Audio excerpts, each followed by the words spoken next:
तो हेलो दोस्तों, नमस्कार। मेरा नाम है रोहित कुमार। आपका स्वागत है हमारे इस यूट्यूब चैनल पे। एनटीपीसी का एग्ज़ाम चल रहा है और हम लेकर आए हैं एनटीपीसी के प्रीवियस ईयर का सॉल्यूशन, ताकि आपको थोड़ी सी मदद मिल सके आगे आने वाले ग्रुप डी एग्ज़ाम्स में। क्योंकि एनटीपीसी के लेवल की आप तैयारी करेंगे तो ग्रुप डी एग्ज़ाम, जो कि मैंने भी फॉर्म भरा है, आपने भी फॉर्म भरा है, तो दोनों मिलकर करेंगे इस एनटीपीसी के पेपर को सॉल्व। और इस पेपर्स का जब सॉल्यूशन हमको मिलने लगेगा तब हम उस पूरे पेपर को भी सॉल्व करेंगे। तो फिलहाल चलिए शुरुआत करते हैं हम एनटीपीसी के इस पेपर की ग्रुप डी की तैयारी के उद्देश्य को ध्यान में रखते हुए। तो क्वेश्चन क्या मिलता है? पहला वाला क्वेश्चन हम देख रहे हैं।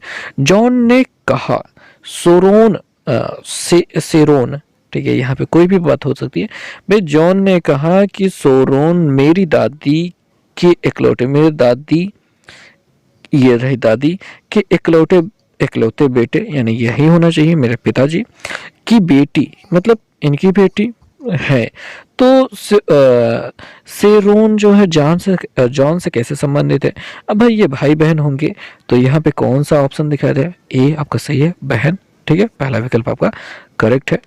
आगे वाले पे चलेंगे, दूसरा क्वेश्चन पे कहेंगे। ठीक है, क्वेश्चन क्या कहा जा रहा है कि 20 मीटर लंबी एक सीढ़ी दीवार के सामने पर टिकी है। ठीक है, क्वेश्चन और लंबा है नहीं, बस इतना सा है। तो दीवार पर टिकी होने का वजह मतलब ये कुछ इस प्रकार से टिकी हुई है और यहाँ पे 60 डिग्री का कोण बनाते, 6 डिग्री लिखा है, हालांकि यहाँ पे 60 डिग्री का कोण होना चाहिए था, बट 60 सही से लिख नहीं पाए हैं। सीढ़ी की लंबाई कितनी है? 20 है। तो दीवार से सीढ़ी के पैरों के बीच की दीवारें, मतलब दीवार ये है, सीढ़ी के पैर यहाँ पे है, इनके बीच की ये जो आधार है ये हमको निकालना है। अब मैं बता दूं कि यहाँ पे ये बेस है, यहाँ पे हाइपोटेनिस यानी कि कर्ण है।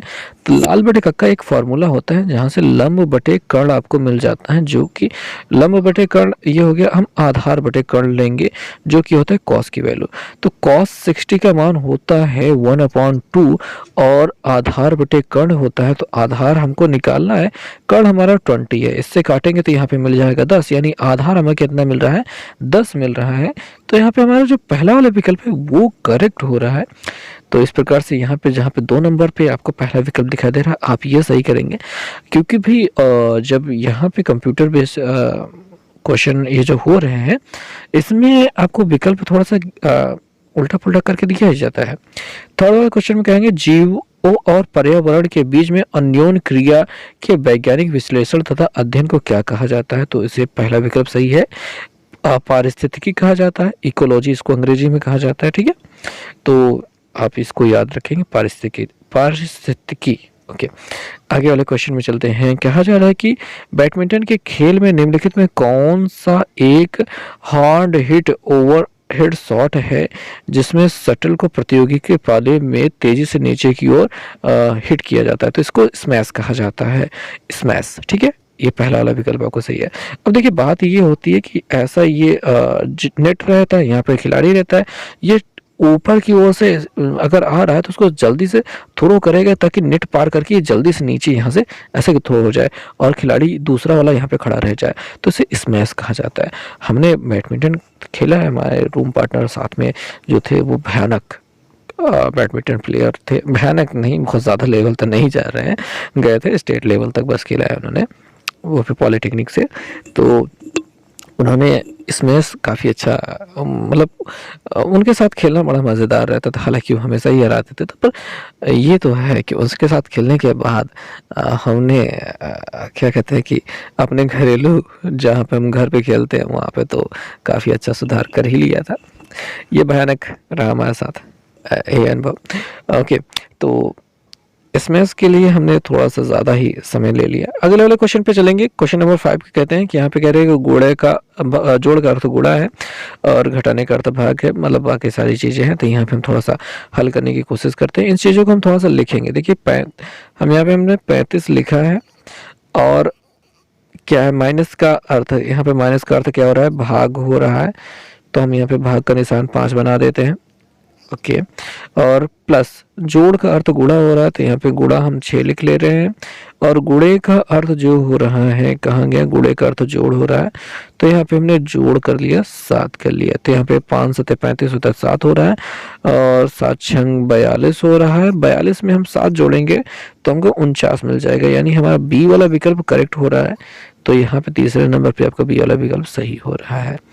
सो नेक्स्ट क्वेश्चन पे हम चलेंगे। यहाँ पे हमको दिया गया है ये 3 संख्याएं क्या है कि 4, 5 और 7 के अनुपात में है, तो इनका योगफल अगर 320 दिया गया है, तो उनमें से सबसे छोटी संख्या तथा सबसे बड़ी संख्या क्या है का योगफल याद करना है। योगफल थोड़ा सा पेपर ऐसे ही रहता है आपका, जब एग्जाम देने जाएंगे तब पर भी यही सेम टू सेम ऐसे ही पेपर रहेगा, बस आपको आंसर नहीं दिया जाएगा, ठीक है।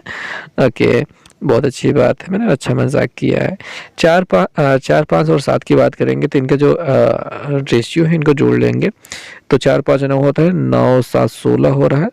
16 हम यहाँ पे x का यूज करते हैं, तो यहाँ पे 320 हो रहा है, तो 16 दूनी 32 हो रहा है, x बराबर 20 मिल रहा है। और सबसे छोटी संख्या और सबसे बड़ी संख्या का योगफल हमको ज्ञात करना है। सबसे बड़ी संख्या 7 और 4, 7, 4 11 हो रहा है, तो 11 x की वैल्यू हमसे पूछ रहा है।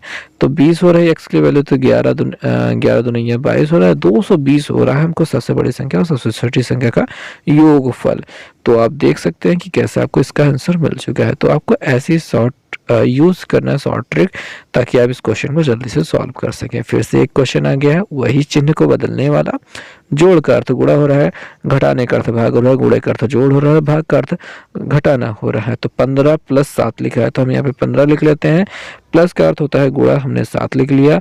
और गुणे का अर्थ होता है जोड़, हमने जोड़ लगा दिया, 12 लिख लिया। और भाग का अर्थ होता है घटाना, तो हमने घटाना 7 लगा दिया। अब हमको क्या करना है, अब हमको पहले गुणा करना है। 15 सत्ते 105 होता है। अच्छा पढ़ा हमने, 105 सही से लिख नहीं पाए हैं। 12 में से पहले 7 को घटा लेते हैं, ठीक है। 12 में से 7 को घटाने पे मिल जाता है 5, और इस 5 को हम जोड़ेंगे अगर, तो 110 मिल जाएगा, यानी पहला वाला विकल्प हमारा करेक्ट हो जा रहा है। तो इस प्रकार से इस क्वेश्चन को हम सॉल्व करेंगे। थोड़ा सा ये देखिए, जब शुरुआत में मैंने इसको पढ़ा था, बड़ा मुझे डर लगा था, यार ये कैसे हो रहा है, मैं कैसे जल्दी से कर पाऊंगा, बट है ठीक है। तो अगला वाला क्वेश्चन की बात करें, आधुनिक प्रिंटर की गति को मापने के लिए कौन सी इकाई का प्रयोग किया जाता है। तो आधुनिक प्रिंटर की गति को मापने के लिए यहाँ पे सी वाला विकल्प हमारा सही हो रहा है। पृष्ठ प्रति मिनट, पीपीएम कहा गया है, पृष्ठ प्रति मिनट। अब देखिए यहाँ पे पीपीएम मतलब क्या है, पंक्ति पर मिनट हो रहा है, और अक्षर प्रति मिनट हो रहा है, शब्द पर मिनट हो रहा है। तो WPM जो होता है ना, आपकी टाइपिंग की स्पीड नापने के काम में आता है। मतलब कि आप जब टाइप करते हो तो यही तो होता है ना कि इतने मिनट में इतने शब्द, WPM दिया जाता है, तो यही होता है। तो यहाँ पे आधुनिक प्रिंटर की गति पृष्ठ PM, यानी कितने पेज पर मिनट, ऐसा कर सकते हैं, PPM, ठीक है। और यहाँ पे मैंने कई बार कुछ गलत भी कह दिया है। हालांकि अब बात को आगे बढ़ाते हैं, जहाँ पे कह रहे हैं कि यहाँ पे समानता दिखा रही है। लायन क्या करता है, रोर करता है। आउल क्या करता है, ये हाउल करता है। आई थिंक कि आउल और हाउल, मतलब नहीं सॉरी, हाउल तो लोमड़ी करती है, हु जो आवाज होती है। ओ माय गॉड, क्या होता है, हुट, हुट, ये क्या है, उल्लू के बोलने की आवाज है, ठीक है। हाउल जो होते हैं वुल्फ करते हैं, लोमड़ी, और वुल्फ W से होता है, मुझे स्पेलिंग नहीं याद है। तो हाउल से, आउल से हाउल बड़ा मिलता जुलता है, लेकिन मुझे भी गलती हो गई। पर हाउल जो करता है वो लोमड़ी, जो हु की आवाज होती है उस लोमड़ी की आवाज होती है, तो ये हुट, ठीक है, ये करेक्ट है आउल के लिए, हुट, ठीक है। रीजनिंग का क्वेश्चन है, क्या है क्वेश्चन है कि आपको कथन दिया, निष्कर्ष तर्क संगत देखना है।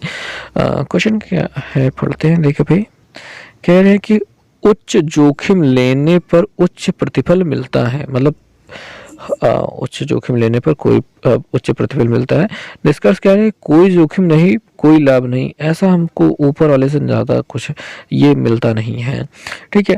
प्रत्येक व्यक्ति को जीवन में जोखिम लेना चाहिए, इसमें कोई तर्क संगत नहीं है भाई।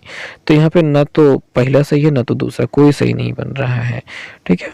ओके, आगे वाले क्वेश्चन पे हम चलेंगे। फिर से कथन निष्कर्ष बात आ रही है, क्या है देखते हैं। कहा गया है कि सभी कलम किताबें हैं, ये हमारे कलम यानी कि पेन हो गई, और ये किताबें सभी कलम किताबें यानी कि बुक हैं। सभी किताबें मेज़ हैं। अब मेज़ मतलब यहाँ पे टेबल हम रख लेते हैं। तो इसमें से कुछ निष्कर्ष निकलते हैं। पहला वाला निष्कर्ष क्या मिल रहा है कि सभी मेज कलम है, सभी टेबल कलम है। नहीं, ये बिल्कुल नहीं हो रहा है। कुछ मेज कलम है, कुछ मेज कलम है, यहाँ ये सही हो रहा है। सभी किताबें कलम है, सभी किताबें कलम है, ये भी नहीं हो रहा है। कोई भी मेज किताब नहीं है, कोई भी मेज किताब नहीं है, ऐसा कुछ नहीं हो रहा है। आपको केवल बी वाला विकल्प यहाँ पे करेक्ट दिखाई दे रहा है, तो हमारा बी वाला विकल्प ही सही है। आगे वाले क्वेश्चन पे हम दोस्तों क्वेश्चन क्या है देख रहे हैं। यूएई, यहाँ पे दिरम यानी यूएई में दिरम चलता है। कोरिया में क्या चलता है, ये चलता है यहाँ पे वॉन। ठीक है, ये वॉन मुद्रा वहां पे चलती है, तो ये करेक्ट रहेगा, सी वाला विकल्प। अगले वाले क्वेश्चन पे हम चलेंगे। क्वेश्चन क्या है कि यदि 1a बराबर 1 है, EAT बराबर 26 है, तो यस EAT बराबर आपको याद करना है। सिंपल से यहाँ पे पहला अक्षर 1 है, तो वो ऐसे वाला ये 5 1 और 20 जोड़ने पर 26 हो रहा है, तो ऐसे इनको भी जोड़ना है हमको। ठीक है, तो EAT अगर हम कहेंगे तो EAT बराबर 28 26 हो ही रहा है। S जो होता है T20 होता है, उससे पहले 19, यानी कि हमको ये 19 मिल रहा है, तो हमको ये 19 जोड़ देना है। 9 6 15 हो रहा है, इकाई के स्थान पे 5 कहाँ पे है, पहले वाले विकल्प पे है, यही हमारा सही हो रहा है। ठीक है, ऐसे आप क्वेश्चन को सॉल्व कर लेंगे। तो ये क्वेश्चन का सोल्यूशन मिल चुका है। नेक्स्ट क्वेश्चन पे चलेंगे। यहाँ पे क्या कहा गया है कि निम्न में से कौन सा स्टेम सेल का प्रकार नहीं है। तो इसमें स्टेम सेल का जो प्रकार नहीं है वो क्या है, नाभिरज्जु भ्रूण भ्रूण मूलेद मेल। तो यहाँ पे जो मेद दिया गया है, यहाँ पे देखेंगे बाकी सारी चीज़ें जो हैं भ्रूण से ही संबंधित है। भ्रूण से मतलब कि जो नाभि होती है वो भ्रूण, नाभि की नलिका उसी से जुड़ी होती है, भ्रूण मूलिका सब उसी से जुड़े होते हैं। तो ये जो गेंद फीट है ये उससे जुड़े हुए नहीं है। ठीक, मेद जो है फैट, तो यही वाला डी वाला विकल्प आपका सही है। नेक्स्ट क्वेश्चन पे चलते हैं, जहाँ पे हमको एक तालिका दी गई है और तालिका के आधार पर हमको यहाँ पे प्रश्न देने हैं। वित्तीय वर्ष दिया गया है 12 13 13 14 14 15 और यहाँ पे अलग अलग तिमाही दिए गया है। तो हमें क्या कह रहे हैं कि वर्ष 14 15 में कुल कितनी बिक्री हुई, कितने लाख की बिक्री हुई है। तो हमको यहाँ पे हम 14 15 को देखते हैं। तो 14 ओके ठीक है जी, 14 15 यहाँ से स्टार्ट होता है, यहाँ पे हम पहुँच रहे हैं, 4 ठीक यहाँ पे है। अब इन्हीं चारों को हमको क्या करना है, जोड़ लेना है 14 15 के लिए। तो यहाँ पे हम इकाई के स्थान वाला काम कर पाएंगे कि नहीं। 5 5 4 9 1 10 8 18 8 हाथ से लगे 1 4 चौक 16 1 17 176 हो रहा है। 176 देख लेते हैं, सॉरी 178 सॉरी 178 हो रहा है। तो यहाँ पे बी वाला विकल्प हमारा करेक्ट दिखाई दे रहा है, तो वही बी वाला विकल्प हमारा सही है। अब देखिए इतनी बड़ी सी टेबल दी गई है, इसमें क्वेश्चन इतना सिंपल सा दिया गया था और ऐसा ही रहता है। और यहाँ पे थोड़ी सी ये भी बातें होती हैं कि आपको इससे रिलेटेड और भी क्वेश्चन मिलेंगे, मतलब इसी सेम तालिका से आधार पर आपको कई क्वेश्चन अभी और मिलने वाले हैं। तो सेम तालिका को वही दिया जाता है और क्वेश्चन को हमको थोड़ा सा ध्यान से पढ़ना होता है। आगे वाले क्वेश्चन की बात कर रहे हैं कि यहाँ पे हमको दिखा दे रहा है कि YT 12 यानी कि FY 12, ठीक है, फाइनेंशियल ईयर 2012 13 और 13 14 में कंपनी के बिक्री की साल दर विकास प्रतिशत कितने प्रतिशत हुई, कितने प्रतिशत की इसमें इंक्रीजिंग कितना विकास हुए हैं। तो इस इंक्रीज विकास को हमको जानने के लिए हमको ध्यान से क्वेश्चन को समझना होगा। देखिए भाई क्या करना है कि आपको 12 13 वाला जितना है योगफल कर लेना है, 13 14 वाला जो है वो योगफल कर लेना है, योग कर लेना है। योग करने के बाद इसमें से उसको माइनस करना है, माइनस करने के बाद हमको यहाँ पे परसेंटेज में निकालना है। पहले तो 2012 13 वाला निकाल लेते हैं जोड़ करके। देखिए हम क्या योगफल करते हैं, 4 5 9 9 9 18 18 18 4 22 को 2 हाथ से लगे 2 और 2 चौके 8 8 1 9 9 2 11, तो 112 हमको यहाँ पे मिल रहा है, 112 लाख रुपए। और अगर हम बात करें 13 14 की, तो 13 14 में हम देख रहे हैं 6 3 9 9 9 18 18 2 20 को 0 हाथ से लगे 2 और 4 3 12 12 2 14, 140 हो रहा है। तो यहाँ पे कितनी वृद्धि हो रही है वो अगर हम देखें तो घटाएंगे, 10 में से 2 गया 8 और 3 में से 1 गया 2, 28 बटे 112 हमें करना है और मल्टीप्लाई करना है 100 से, 100 से मल्टीप्लाई करना है। इसको सिंपली सॉल्व कर लेंगे, आपको आंसर मिल जाएगा। और थोड़ा सा हम सॉल्व करने की कोशिश कर लेते हैं। 4 सते 28 होता है और 4 से इसको काट लेंगे, 4 दूनी 8, 4 8 32, 7 चौके 28 हो रहा है, 4 से इसको काटेंगे तो हमको 25 मिल रहा है। तो यहाँ पे हमको 25% टोटल मिल रहा है और हम यहाँ पे 25% देख भी सकते हैं कि हमारा ये 25% सही है। सो क्वेश्चन यहाँ पे बहुत सिंपल सा है, मतलब आपको थोड़ा सा ध्यान देना है और एडिशन थोड़ा सा स्ट्रॉन्ग रखिए, थोड़ा सा माइंड को शार्प मतलब नुकीला रखिए, जो भी रखना है चाहे आप रखिए। अब उसी तालिका के आधार पर एक और प्रश्न हमको दिखाई दे रहा है, कह रहे हैं कि वित्तीय वर्ष 13-14 के लिए प्रति तिमाही औसत बिक्री क्या हुई। यानी कि जो इसमें 13-14 की अगर बात करी जाए तो 13-14 कहाँ हमको दिखाई दे रहा है, 13-14 ये देख रहे हैं, ये स्टार्ट हो गया, ये खत्म हो गया। अब ये जो बिक्री हुई है 4 तिमाहियाँ हैं, ठीक है, ये टोटल 4 तिमाही है, इनका औसत हमको एवरेज हमको निकालना है। एवरेज निकालने के लिए हमको पदों के योग बटे पदों की संख्या करनी है। पदों के योग हम करेंगे तो 13-14 हमने जोड़ा था कि नहीं जोड़ा था, आई थिंक हमने जोड़ा था, एक बार जोड़ लेते हैं। 6 3 9 9 9 18 2 20 हंस लगे 2 हो रहा है, 4 3 12 12 2 14 हो रहा है। और हमको इसको भाग देना है 4 से, क्योंकि 4 पद है तो 4 से इसको भाग करेंगे, 4 3 12 हो रहा है, बचेगा 2, 4 5 20, यानी कि 35 हो रहा है हमारे पास यहाँ पे इनका एवरेज। तो हम यहाँ पे 35 लाख रुपए के साथ जाएंगे और यहाँ पे डी वाला विकल्प हमारा करेक्ट हो गया। तो क्वेश्चन इस तरीके से करना है हमें, सिंपल क्वेश्चन रहेगा। ओके, तो महान सम्राट अशोक किस वंश के थे, तो ये मौर्य वंश का एक शासक रहे हैं, ठीक है, मौर्य वंश के शासक। तो आगे चलते हैं।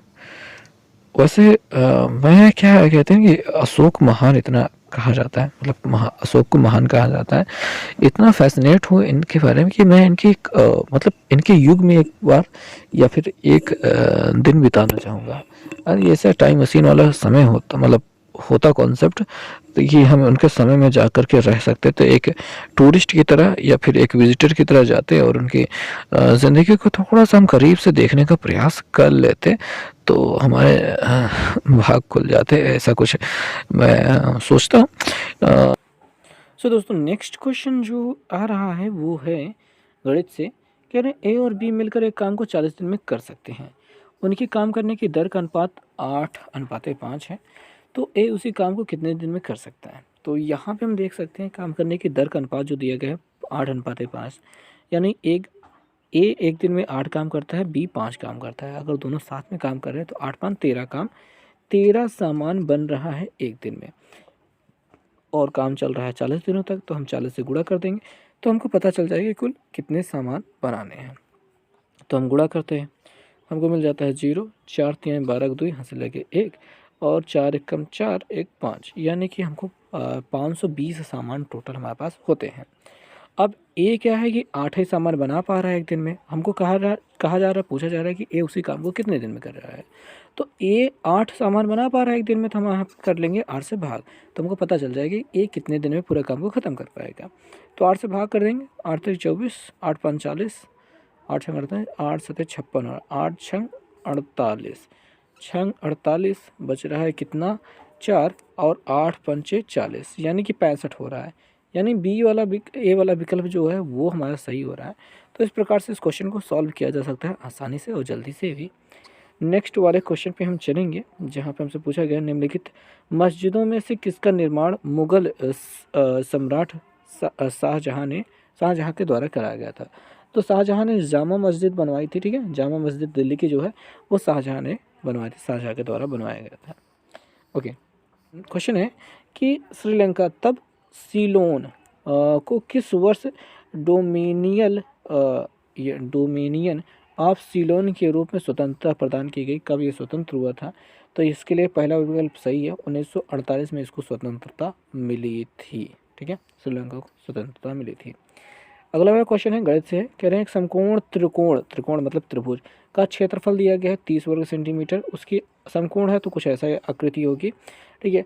आधार आधार क्या है, ऊंचाई आधार से 7 मीटर अधिक है, तो यानी ऊंचाई क्या है, ज़्यादा है और आधार कम है, तो उसका आधार ज्ञात कीजिए, यानी कि हमको व्यास याद करना है।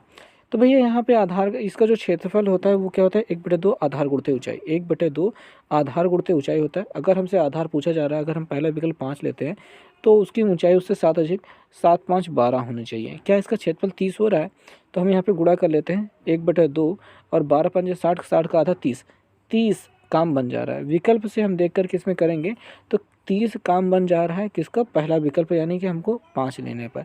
विकल्प से चेक करेंगे बहुत जल्दी आएगा, ठीक है। ओके, नेक्स्ट क्वेश्चन पे चलते हैं। होमोसेपियंस का जो वैज्ञानिक नाम होमोसेपियंस है उसका क्या अर्थ है, तो इसका अर्थ होता है बुद्धिमान आदमी, यानी कि बुद्धिमान व्यक्ति, ठीक है। आगे बात करेंगे, दी गई संख्याओं में निम्नलिखित में कौन सा सही है। ये क्वेश्चन देखते ही मुझे बहुत ज़्यादा भयानक डर लगता है कि इनमें से कौन सा क्रम सही है। छोटा बड़ा वाला क्रम लगाया गया है, हालांकि हर विकल्प में एक सेम वही संख्या दी गई है। तो यहाँ पे जो चेक करने वाला तरीका है, आप यहाँ पे भाग करके करेंगे, डेसिमल में कन्वर्ट करके करेंगे, बड़ा मुश्किल होगा। तो यहाँ पे एक दूसरा तरीका होता है कि यहाँ पे हम इनकी संख्याओं का अंतर, अंश और हर का अंतर निकाल लेते हैं। क्योंकि यहाँ पे हर सभी जगह हर बड़ा है, अंश छोटा है, तो जिसका हर और अंश का अंतर हमें कम मिलेगा वो संख्या क्या हो जाएगी, बड़ी हो जाएगी, और जिसका छोटा ज़्यादा मिल जाएगा वो छोटी हो जाएगी। जैसे 21 और 13 का हम यहाँ पे अंतर लेते हैं तो 7 1 8 का अंतर हो रहा है, तो यहाँ पे ये 8 का अंतर हम देख पा रहे हैं। और जब 97 और 57 का अंतर देखने की बात करेंगे तो 9 में से 5 गया 4, यानी कि 40 का अंतर यहाँ पे हो रहा है।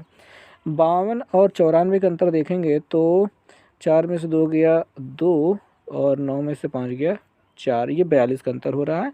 और 36 और 79 में देखेंगे तो 9 में से 6 गया 3 और 7 में से 3 गया 4।